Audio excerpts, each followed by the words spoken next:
beginning of the New World Order's hellish plan. The police state isn't coming. It's here. Secure your copy today at Infowars.com or see it online in the highest quality at prisonplanet.tv. Hi, this is Steve Shank, Foods Direct. We have stopped taking orders for the Buy 3 Get 1 Free program and have started production. Congratulations. Your choice to participate in the production of your food supply by pre-ordering will prove very wise. Shipments will begin the end of March and will be sent in the order that they were received. Now something fun. It's springtime. We all know that garden seeds aren't really a food supply, but they're a great supplement to your food reserve if you have the time and place to garden. Here's the plan. When you add a 1-month Superfood Spring Pack to your food storage, we'll send you that garden of non-hybrid seeds absolutely free. Order now while the free seeds last. Call 800-409-5633 or on the web, efoodsdirect.com/Alex. Get a real supply of food to eat while you wait for your supplemental garden to grow. Call 800-409-5633, efoodsdirect.com/Alex.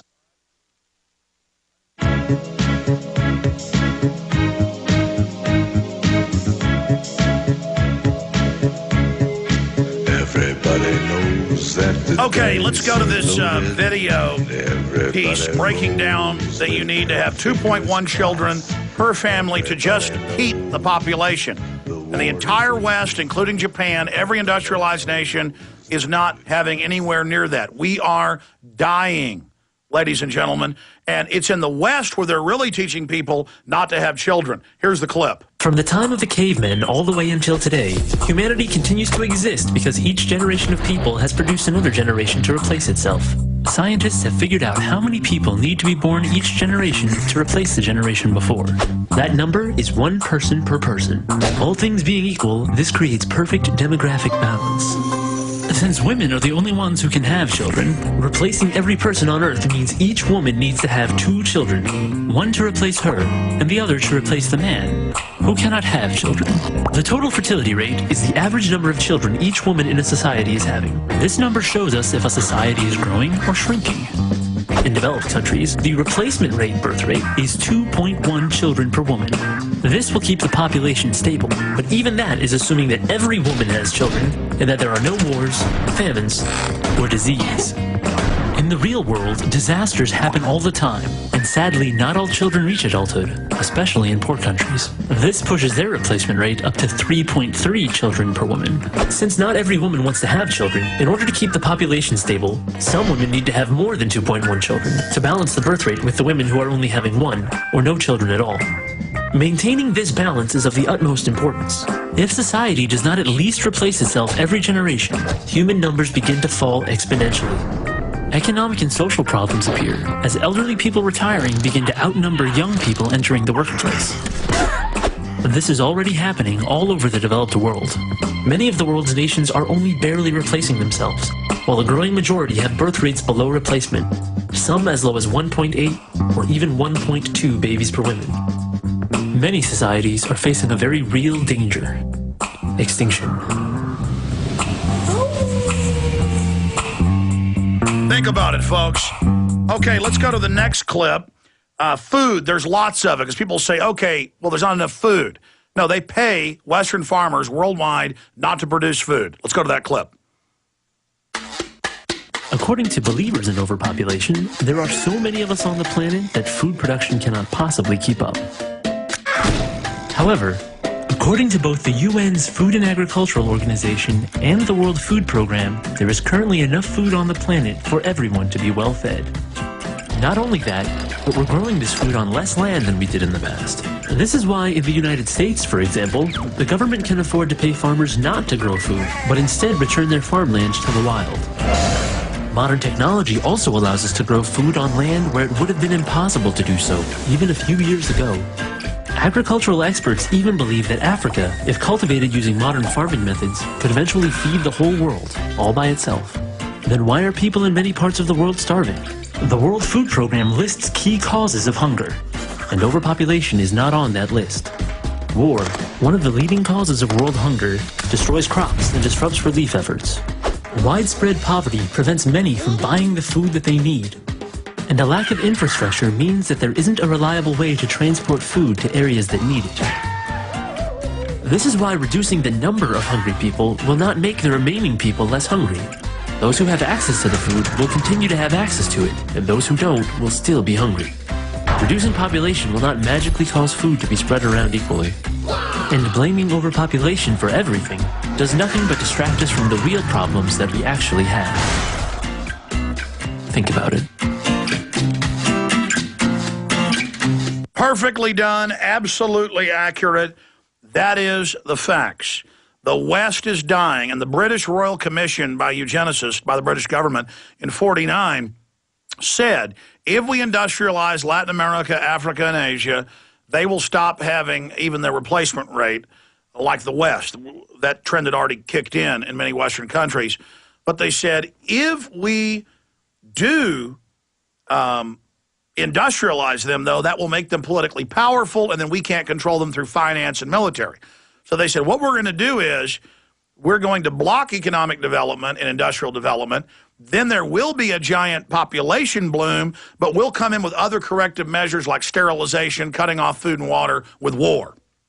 And that's in State Department Memorandum 200 from 1973 and in the CIA accompanying memorandum. And, of course, it's in the book Eco Science, written by the White House science czar, John P. Holdren, with Paul R. Ehrlich, that they were just talking about in that piece. And we're going to come back with the final video that actually talks about Ehrlich and Malthus and where these lies came from. It came from the British eugenicists.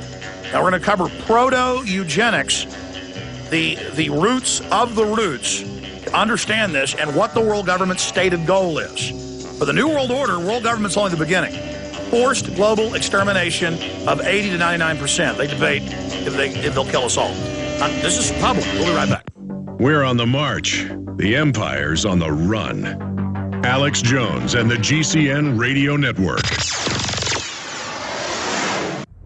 Hello, this is Alex Jones with some important questions. If you're going into a battle and they give you a rifle and a sidearm, how much ammunition do you want? My answer would be all I can get. In the battle for freedom and the lives of your loved ones, food is your only ammunition. How much do you want? When do you want it? Now or after the battle starts? When will you need it? Can you buy it without proper identification? Will there be any food? Will it make your children sick? If there's a quarantine and you can't feed yourself, will you go to the gathering center and be immunized? You wipe out all these problems if you have a good food supply. Food is your ammunition to fight for your freedom and your life. How much will you need? We don't know. How much do you want? All you can get. I'm Alex Jones. I want all of you good guys to live to fight another day. Call 1-800-409-5633 or check it out on the web at efoodsdirect.com. Again, that number, 1-800-409-5633.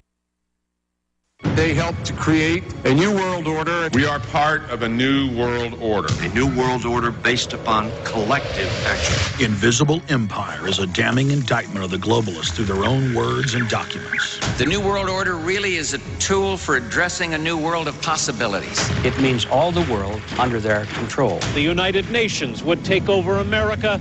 The Trilateral Commission would control the world. Invisible Empire chronicles how men of power and influence have worked in stealth for centuries to establish an oppressive world government. I believe, first of all, that we now need nothing short of a world constitution for the global financial system. Global governance with the establishment of the G20. So it's going to be an inner ruling elite and then everyone else. And I got news for you. You're everyone else. Invisible Empire. Secure your copy today at Infowars.com or PrisonPlanet.com or watch it online in the highest quality at PrisonPlanet.tv. Hi everyone, Andy Anderson here. Are you using those little bottles of hand gel that kill germs, bacteria, and other nasties? In today's world, that's smart, especially with the filthy doorknobs, shopping carts, and handrails we touch every day. Did you know that once the alcohol evaporates in a few seconds, goodbye effectiveness? No more protection till you use it again. PureWorks to the rescue. Our FDA-compliant foam, lotion, soap, and spray do not contain alcohol. Their killing power lasts up to 4 hours. PureWorks disinfecting spray is EPA certified to kill swine flu, bird flu, MRSA, HIV, hepatitis B and C, and for our friends in medicine, kills C. diff, along with a whole host of viruses and bacteria, molds and fungus too. It's even safe around pets and children. You'll love how your skin feels with PureWorks, soft and supple. No more dry skin. Here's to a little peace of mind knowing that your hands are still germ-free hours later. Call now, toll-free, 888-245-0300 to get your hands on PureWorks and get PureWorks on your hands. That's 888-245-0300.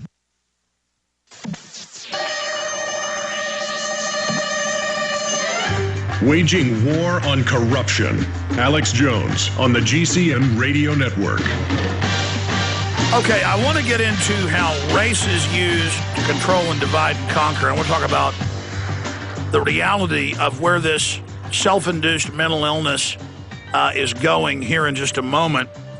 We ran out of time yesterday to play Professor Camus Cambon, which is just par for the course. But the point is the academics in the crowd are clapping and smiling and agreeing with him. Now, we haven't edited the video, but I got to pause it in the middle. I was going to play it, but he says the N-word a bunch, calling white people the N-word.